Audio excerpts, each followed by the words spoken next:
history that is putting the pieces back into place. The Martian race was partially wiped out by a comet that struck the Earth nearly 16,000 years ago. In retaliation, they created another complex that would create a Merkaba in an attempt to take over the world. It failed, and the Merkaba grew unstable and began ripping open the dimensional levels. It was the biggest catastrophe the Earth has ever seen.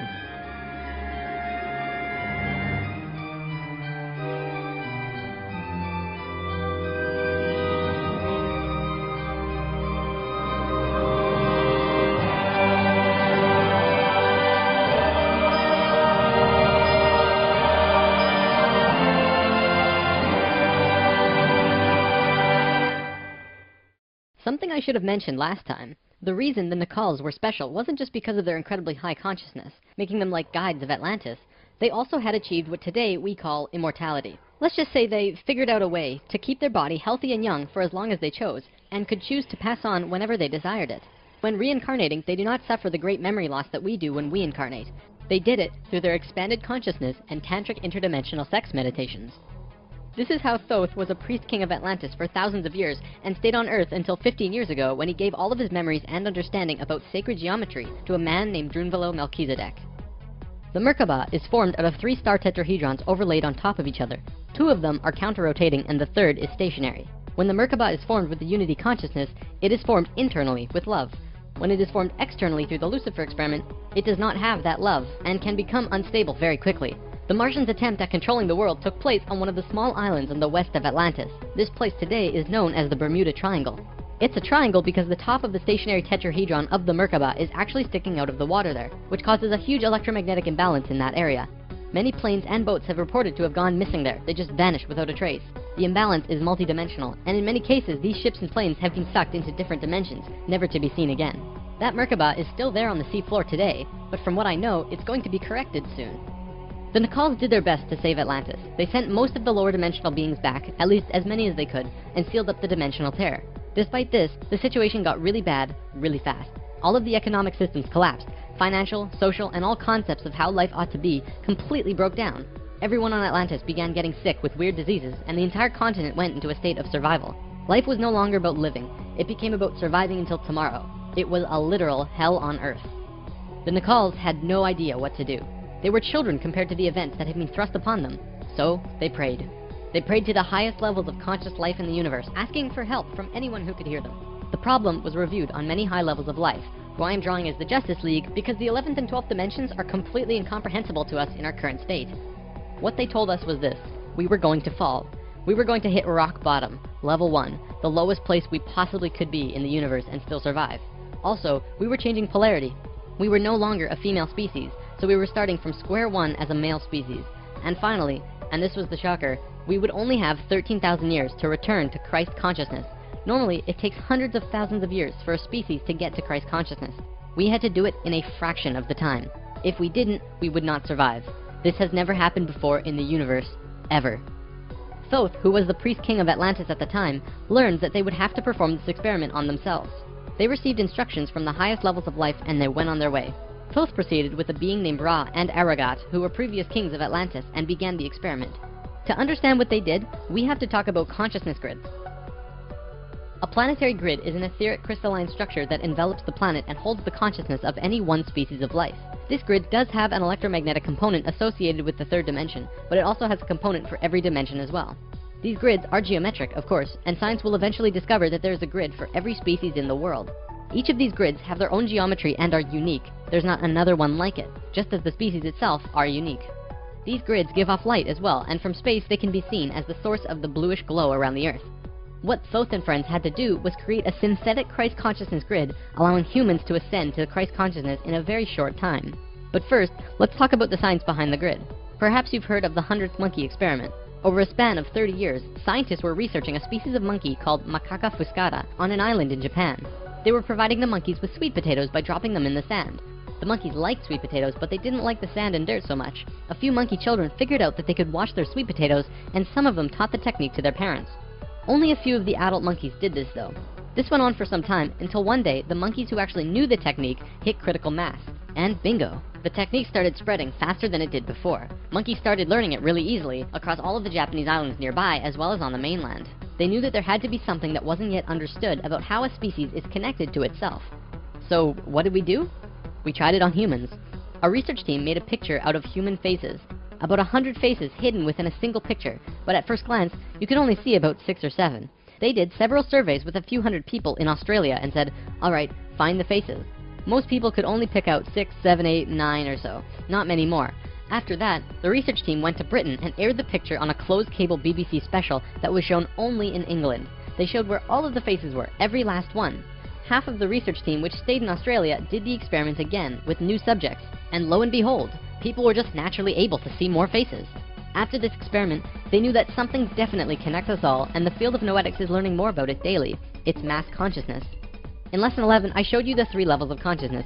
Each of these levels have their own consciousness grids around the planet, and our second level grid is based on squares and triangles. Many governments of the world, especially the Russian and US governments, were studying our grids back in the 60s and probably earlier. When mapping out the grid on the planet, you find little military bases on many of the nodal points of the grid. There are tons of these bases way out in the middle of nowhere, like on little islands like Guam. This couldn't be a coincidence that these government powers placed their bases right where the little spirals came out of the grid. They were trying to take control of the grid, because if you control consciousness, you control what we think and feel. Of course, there was another organization that had its hand in both of these governments, and still do, and we will discuss them soon enough. This grid is visible through astral projection as well. 13,000 years ago, it began. Thoth, Ra, and Aragat were to create a global complex that was able to build a synthetic Christ consciousness grid over a 13,000-year time period. The first thing they did was to fly to a place which is now called the Giza Plateau, but back then it was known as the land of Chem. It was also a rainforest back then as well, not desert like it is today. First, they created a grid around the planet 4th dimensionally, and then began to construct it in the physical 3rd dimension. They went to the male energetic axis of the Earth and constructed a complex which today is called the Solar Cross. These men were 6th-dimensional beings at that time and were living at a very high level of consciousness, so whatever they thought happened instantly. It was that simple. According to Thoth, he built the Great Pyramid, not the Egyptian king Cheops. Thoth says that it was built 200 years prior to the pole shift and built very quickly. These pyramids were aligned precisely with both Fibonacci and golden mean spirals emanating from out of the solar cross. Interestingly enough, Edgar Cayce also channeled that the pyramids were constructed in this time. The pyramids were also found to be built from the top down. The stones on top were placed first, which has baffled researchers ever since. Every time more is learned about the pyramids, we move further into dark on understanding how they were formed. If what Thoth says is true, well, that explains everything. From there, Thoth and friends constructed an entire network of temples and structures along this grid 4th dimensionally, placing them on nodes on the new synthetic Christ consciousness grid they were creating. All of them were made with Fibonacci or golden mean spirals, and all of them were mathematically referred back to the solar cross in Egypt through the Great Pyramid. The creation of all of the sacred sites on the planet were no accident. It was a single consciousness that created them all, from Machu Picchu to Stonehenge to Zaghuan, you name it. There are a few exceptions, but most were created by a single awareness as part of a unity consciousness grid. Although the Great Pyramid was done all at once, many of these ancient structures of the world were made 4th dimensionally and slowly dropped in frequency until they manifested on the 3rd dimension over a long period of time. Richard Hoagland's research brings this forward, but he wasn't the first either. They showed how one sacred site is extrapolated from another to another to another. A hot topic of discussion right now are ley lines. These are simply geometric relations between sacred sites.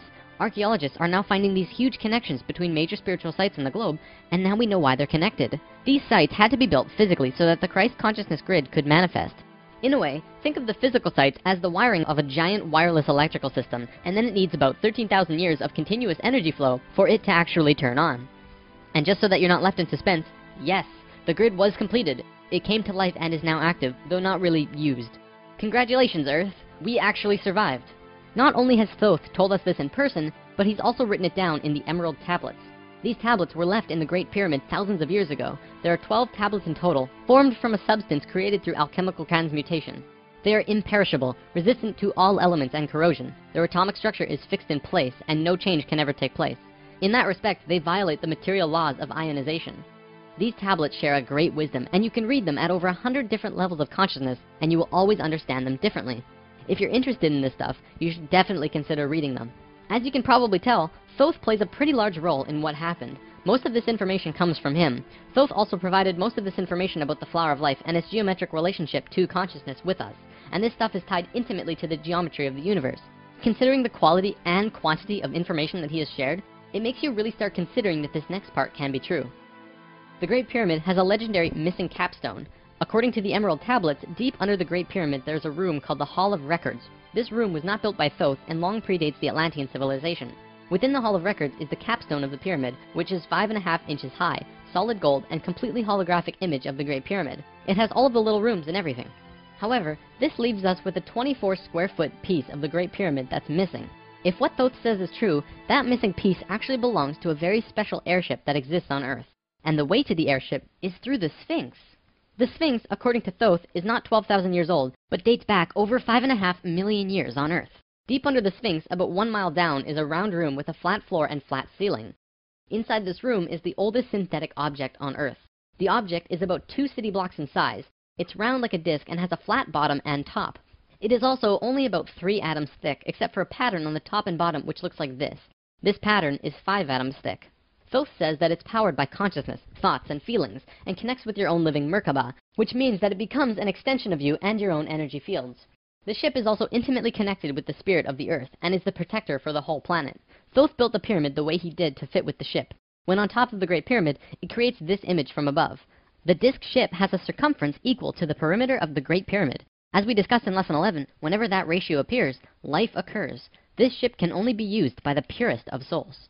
See, whenever we approach the point in the precession of the equinox where our poles do these shifts, we become very vulnerable. Things often degenerate, and while things become chaotic, there are often other species who wish to take us over. This has always happened, not just with us, but with all evolving consciousness.